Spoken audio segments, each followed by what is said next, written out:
want to talk to you about life. It's just so difficult to be alive right now, isn't it? And try to function.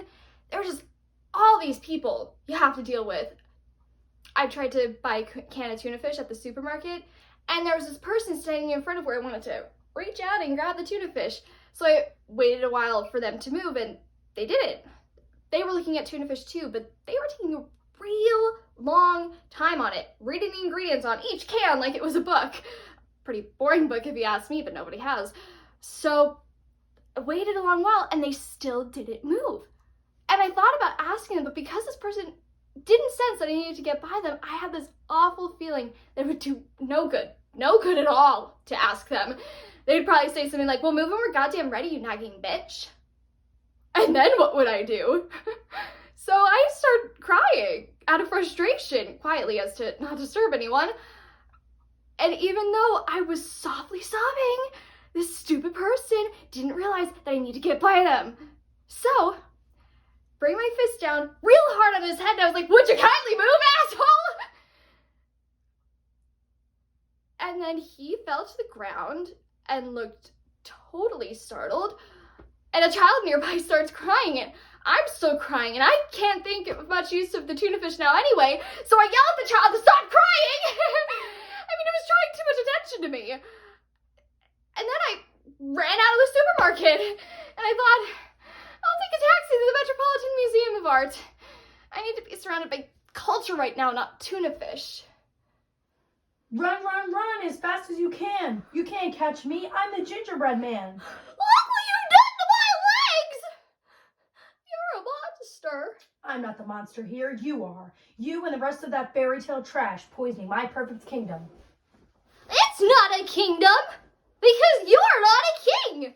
Oh, but I will be, just as soon as I find a princess to marry. And I hear you know one. Tell me where she is.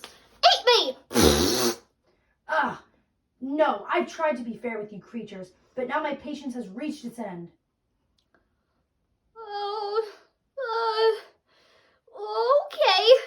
Well, maybe I have heard tell of a princess. From who?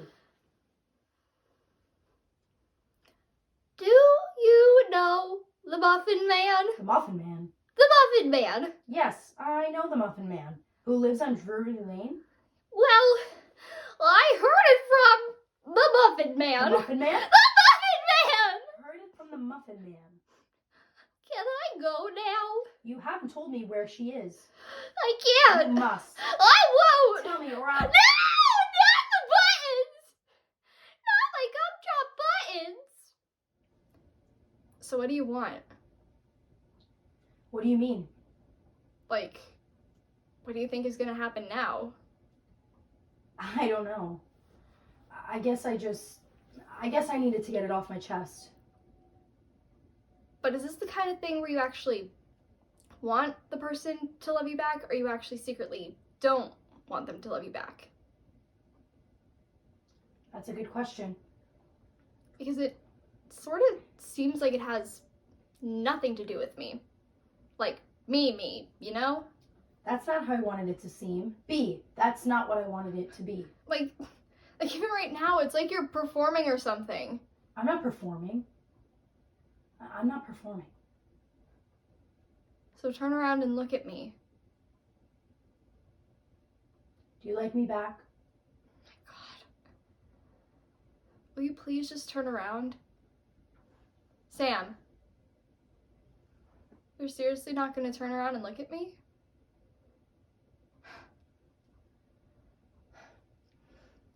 You don't know me, okay? Like, for whatever reason you like me, I'm not like that at all. Trust me, okay? Did you know everyone in class began shipping us after we presented? Well, they did. Then we began getting to know each other more and more, and I began to notice little things about you that I just found attractive. Like the way your eyes would light up whenever we found out something in common about ourselves, or how you'd smile when you found out something good had happened. Also, and you probably get this a lot, but... I mean, have you looked at yourself in the mirror and not acknowledged that? Melchior Gabor? Wendla Bergman? Like a tree nymph fallen from the branches. What are you doing? Alone up here. Mama's making May wine. I thought I'd surprise her with some woodruff. And you? This is my favorite spot. My private place for thinking. Oh, I'm sorry. No, please. So, how have you been doing? Well, this morning was wonderful. Our youth group brought baskets of food to the day laborers' children. I remember when we used to do that, together. You should have seen their faces, Melchior. How much we brightened their day. Actually, it's something I've been thinking a lot about. The day laborers? Our little acts of charity. What do you think, Wendla? Can our Sunday school deeds really make a difference? They have to. Of course. What other hope do those people have? I don't know exactly, but I fear that industry is fast determining itself firmly against them. Against us all, then. Thank you. Yes. It seems to me what suits each of us best is what suits all of us best. Indeed. Wendla Bergman, I've known you all these years, and we've never truly talked. We have so few opportunities. Now that we're older. Fuck you! Fuck all of you! Fuck this war! Fuck the Stellas! And fuck this planet and that tyrant that we call the fucking goddess! You want all of us extinct, right? You can't destroy all of us! Why did she do this to us? Why? I don't think I'll ever understand. Not sure if I want to understand at this point.